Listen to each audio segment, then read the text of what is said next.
안녕하세요. 멋진 아재입니다. 정부의 최저임금 정책이 변하고 있다, 이런 기류가 감지되고 있습니다.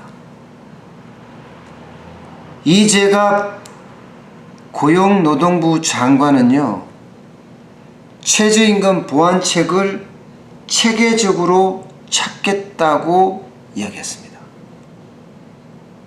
또한 급격한 최저임금 인상으로 소상공인 자영업자가 어려움을 겪고 있다고도 말했습니다. 현실을 인정한 겁니다. 급격한 최저임금 인상이 얼마나 자영업자 소상공인에게 타격을 줬는지 말입니다. 전임 김영주 장관은요, 인정하지 않았거든요. 뭔가 달라진 기류가 감지되고 있는 겁니다. 일단 이재갑 장관은요, 특정 그룹, 소상공인이나 자영업자나 이런 사람들을 집단 면접, FGI라고 하는데요, 포커스 그룹 인터뷰라고 이야기하는 집단 심층 면접을 통해서 도대체 최저임금의 급격한 인상이 어떤 영향을 줬는지를 면밀히 파악할 것이라고 말했습니다. 그리고 그 파악한 결과를 가지고 업종별로, 지역별로 차등화할 수 있을지 이것도 면밀히 검토하겠다고 답했습니다. 와,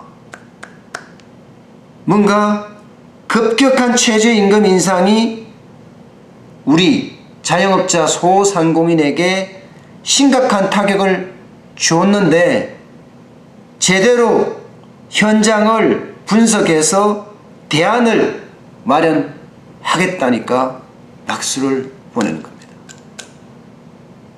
진짜 좋은 대안들이 나와서 자영업자 소상공인이 장사를 할 수 있게끔 상황이 만들어졌으면 합니다.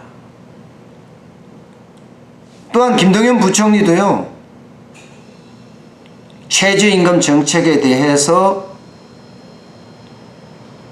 변화하고 있다는 생각이 감지되는 이야기를 여러 번 했습니다. 급격한 최저임금 인상이 자영업자 소상공인을 어렵게 하고 있다는 해석도 가능한 대목입니다. 일단 업종별 차등화에 대해서는 최저임금위원회에서 논의했지만 부결됐다고 이야기를 했고요. 지역별 차등화에 대해서는 지금 고용노동부와 기획재정부가 내부적으로 검토하고 있다는 말도 했습니다. 여기에서 한 걸음 더 나아가서 일본식의 최저임금 제도, 그러니까 최저임금 인상폭을 일정 범위 내에서 정하고요, 지방자치단체에게 결정권을 주는 것도 검토하고 있다고 이야기를 했습니다.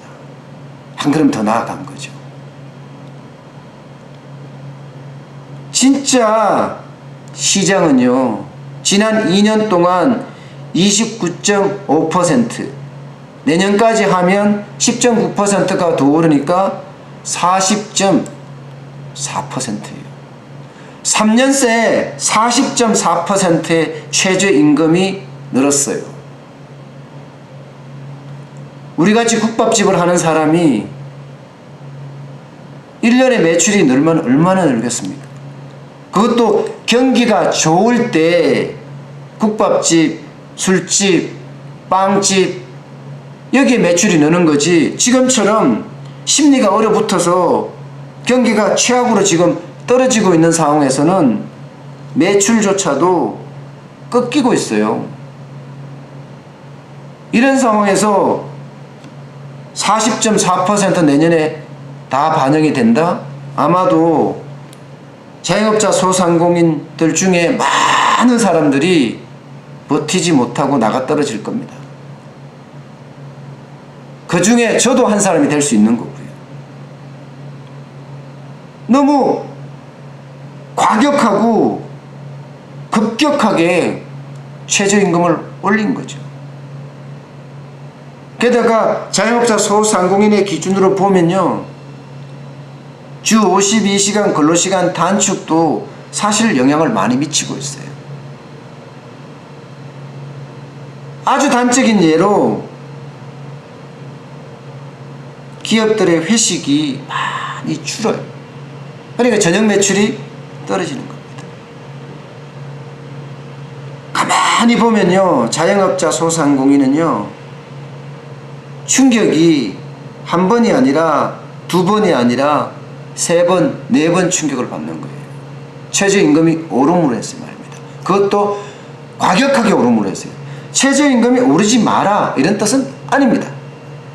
최저임금은 점점 올라가야 한다고 저는 생각을 합니다. 그러나 지금처럼 이렇게 과격하고 급격한 것은 아니라는 거죠. 정부 내 최저임금 정책에 대한 변화의 흐름이 진짜 아주 긍정적으로 자영업자 소상공인, 중소기업인, 중견기업인까지 타격을 받고 있는 비용의 문제를 어느 정도 해결되었으면 합니다. 신중하고 그리고 면밀히 검토를 해서 어떻게 지역별로 또 업종별로 차등화할 것인지 고민을 해야 될 것으로 보입니다. 오늘 여기까지 하겠습니다. 고맙습니다.